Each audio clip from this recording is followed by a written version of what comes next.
Hey everybody, have you ever wondered if your ruler was really your ruler? If the person sitting on the throne was actually related to the royal line they claimed? Did bloodlines even matter in the game of claiming a kingdom? Or could anyone sit on any throne with enough ambition? Well, today we're taking a look at 5 royal scandals from across 5 centuries. To find out, King Edward IV's sudden death leaves behind a bitter battle over the throne. Crown Prince Gustav III has wed, but a year into the marriage, there's still no heir. Napoleon Bonaparte may be gone, but his nephew, Napoleon III, has taken his place as emperor. The fragility of royal succession was often challenged by circumstances beyond a ruler's control, forcing them to navigate treacherous waters of political intrigue and public perception. So the next time you hear tales of kings and queens, remember that their lives were not always as gilded as they may seem. Enrique's inability to produce a legitimate heir threatened the stability of one of Spain's most important thrones. The Castilian crown had long been a source of power and prestige, and its future was now in jeopardy. And his wife, Princess Sofia Magdalena, to produce an heir sparked a series of events that shook the foundations of the Swedish monarchy. As the king grew impatient, he turned to his friend,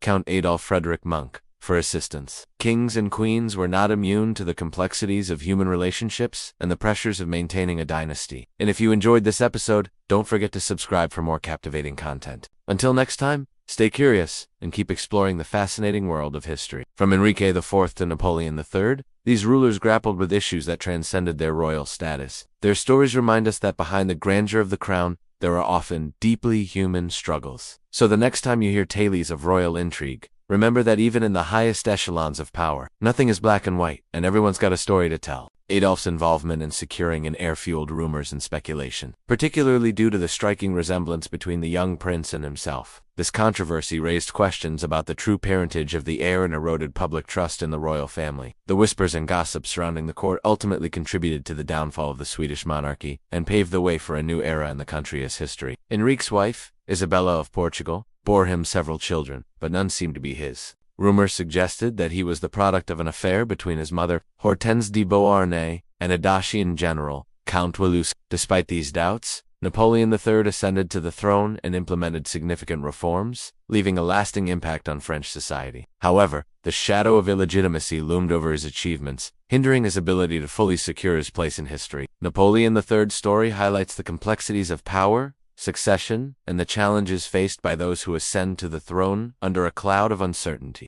Rumors began to circulate, casting doubt on the king's virility and challenging his right to the throne. In this context, Enrique's actions were not merely about protecting his legacy, but securing the very survival of his dynasty. His half-sister Isabella of Castile emerged as a formidable contender for the throne, backed by powerful allies. She capitalized on the uncertainty surrounding Enrique's heirs and presented herself as the rightful claimant. The stage was set for a battle of wills, where the future of Castile hung in the balance. And it's not just about who your parents are, it's about who you are, able to convince to believe your story. Yet Napoleon III's path to power was far from straightforward. Despite being the nephew of the legendary emperor, questions linger about his legitimacy. Each of these stories offers a unique glimpse into the inner workings of power, succession, and the lengths to which people will go to secure their place on the throne. So let us delve deeper into each narrative and uncover the hidden truths that shape not just the lives of these monarchs, but the course of history itself. Edward's father, King Henry VI, was absent during the crucial period of his conception, raising questions about his biological relationship to the king. This uncertainty was exploited by Richard, Duke of York, who challenged Edward's claim to the throne. Richard cast doubt on the late king's parentage, suggesting that Edward was not Henry's true son. The lack of clarity surrounding Edward's birth created a power vacuum,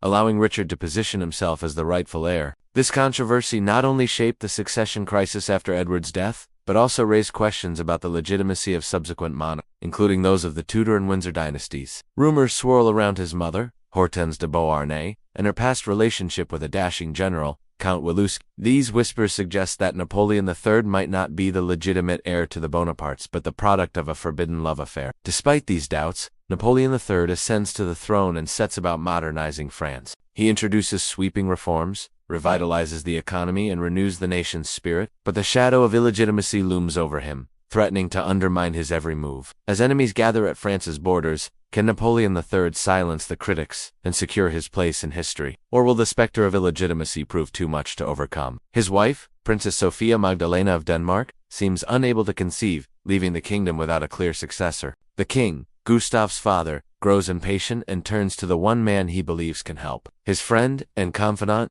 Count Adolf Frederick Monk, Adolf steps in and embarks on a secret mission to help his friend produce an heir. But soon rumors begin to circulate around the court. Gossip spreads like wildfire, suggesting that Adolf may have played a more active role in the conception than anyone is willing to admit. The whispers grow louder, fueled by the striking resemblance between the young prince and the count himself. Could there be more to this story than meets the eye? With the future of the Swedish throne hanging in the balance, one thing is certain: the truth will have far-reaching consequences. Was he really the son of King Henry VI, as the records proclaimed? Or was there a secret behind his birth that could change everything? Enter Richard, Duke of York, Edward's younger brother, who challenges the very foundations of the crown. Richard casts doubt on Edward's paternity, claiming that he was the true heir to the throne. The late king's widow, Elizabeth, stands firm, insisting that Edward was indeed the legitimate heir. The stage is set for a battle of wills, where the truth of Edward's birth becomes a pawn in the game of power. As the struggle for the throne intensifies, the people caught in the crossfire wonder: does it really matter who sits on the crown if they're not the true heir? What lengths will Richard go to claim what he believes is rightfully his? And how will history remember Edward IV, the king who may have never been? Welcome back to the channel. Today we're taking a look at 5 royal scandals that shook Europe to its core.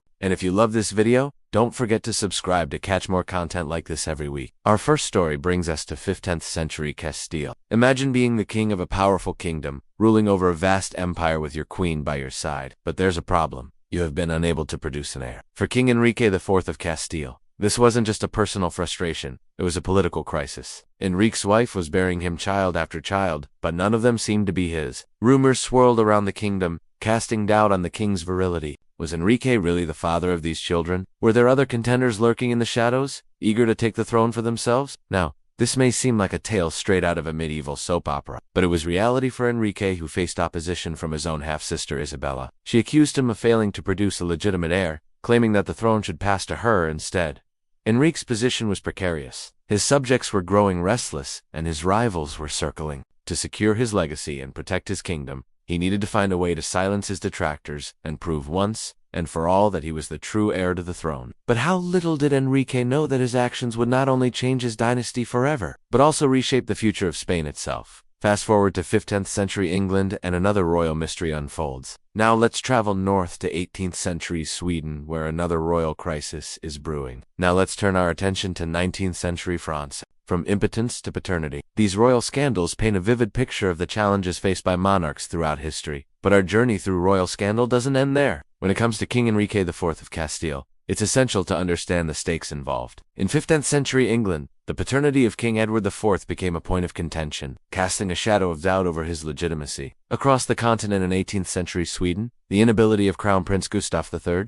In 19th century France, Napoleon III's rise to power was overshadowed by questions surrounding his legitimacy. As we reflect on these 5 royal scandals, it's clear that the pursuit of power and the quest for legitimacy often intertwined in unexpected ways. Thank you for joining us on this journey through royal scandal.